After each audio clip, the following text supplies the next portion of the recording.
Welcome back, sports gamers. It's the natural sportsgamersonline.com back with a Madden 23 update.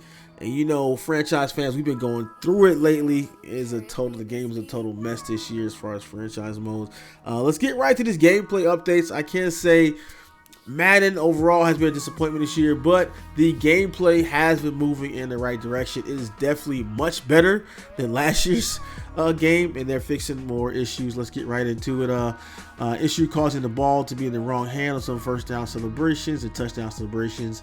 Issue causing the defensive pre-play. Fidget animation to move the defender in neutral zone. Angles and distances. All right, so this one is legit. So there's some tuning done to stop getting under pressure or inaccurate passes when it tipped quickly for the blitz. We know the meta this year is blitz, blitz, blitz. And one of the things that does is your quarterback is under pressure and you throw wild, crazy passes, especially if you're playing in sim versus comp. Comp is not as much, but sim is like your quarterback's throwing crazy passes, especially if he's not highly rated. So this is gonna, they know the meta, so this should tune down. Where it's just so many times where I had to stop and I'll like go back and look at a replay or look at my stream and I'm like, why is it under pressure? And I'll go see, and it'll be like a defensive end like 5 yards away, barreling down on me. It's coming down on me, but it's like, come on, he wasn't that close, So hopefully this tunes down on that. So moving right along, turning to reduce the catch chance for non-ability receivers attempting aggressive catches in traffic. So meant to decrease the frequency of successful aggressive catch in traffic. I've seen some crazy stuff by I've grabbed guys off the waiver wire, like Jimmy Graham, out of free agency, because he's 6'7" with jump, just mossing people left and right.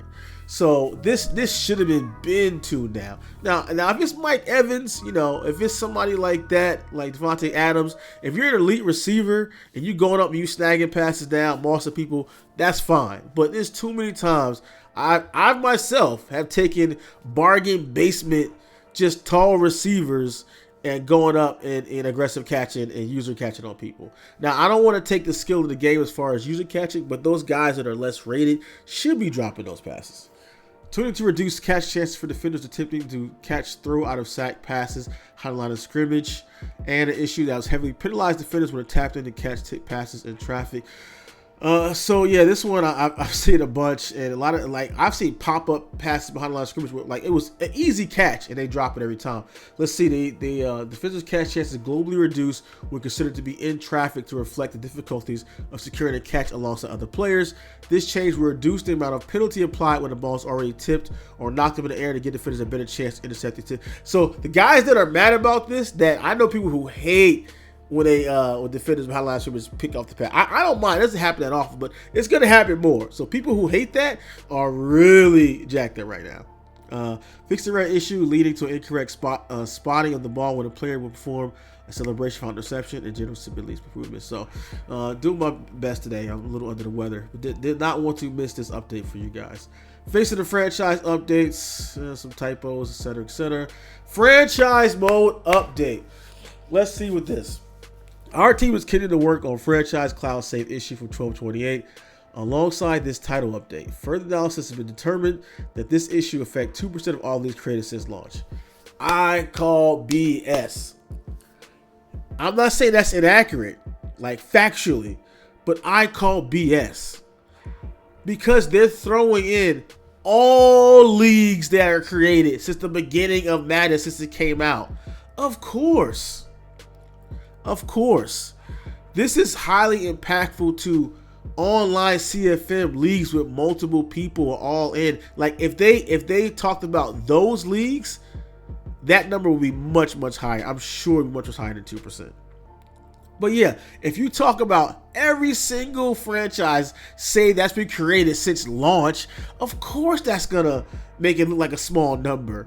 They're smart. They said this in a way, to make it seem like less impactful than it was. Because every single person I know, every single person that I interacted with, that I've played Madden with, has been affected by this franchise issue this year. So you telling me, so if that was the case, 2% of people, it would be like barely noticeable, like barely people. Like I was in 3 leagues, and And all three were affected at some point. One, we were able to get back in at one point. But so 2 out of my 3 leagues, both are still down.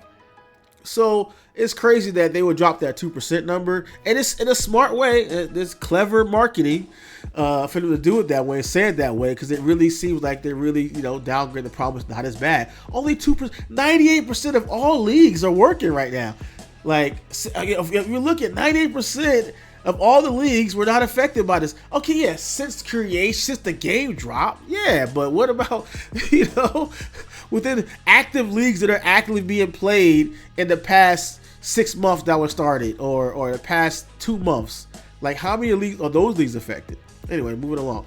Our team has made progress restoring backups. We are targeting early next week to restore the leagues that could be recovered. However, the current recommendation is for players to start a new league, as not all leagues will be recoverable. So if only 2% were affected, why would you recommend them to start a new league? If it's only affecting 2%, I mean, if that doesn't line up. I mean, let me know if I'm wrong in the comments, guys. If only 2% were affected, why is your recommendation for all people to restart their leagues now that are waiting for this? That means it's a little bit more than 2%, that are actively waiting for this to be resolved. But unfortunately, that's what we've done anyway. We were sitting around not doing anything. We got no updates for them. We went ahead. We restarted a new league. I mean, I'm not as invested in that, as I have been in my other league that I put time and effort in and building up the lowly Chicago Bears. But that's where we are. And, it's not a satisfactory answer. But I mean, I think this whole thing is just crazy. And how the franchise is like, we already felt like, the redheaded stepchild, the black sheep of gaming, of Madden, and now this year we're more than just forgotten. We're like, feel like pissed on. I mean, let me know how you guys feel. So play now, live updates, additional starting point of week 17 for players starting new franchises. Update will go live and server update. This is only previously scheduled wildcard update coming next week. Some Madden Ultimate Team upgrades. NFL authenticity. So, like I said, have been under the weather. Did not drop that video last time. I'm sure I'm going to work on this tonight to get you guys the new face scans, everything in versus real life, and we're going to go through that video as well as some logos, some equipment here and there, and cleats. So that is it. I'm curious. I want to look through what this user agreement updated. I'm curious what is in there. So let me know your thoughts on this update in the comment section below. We'll catch you guys in the next video. Make sure you subscribe and stay locked in SGO.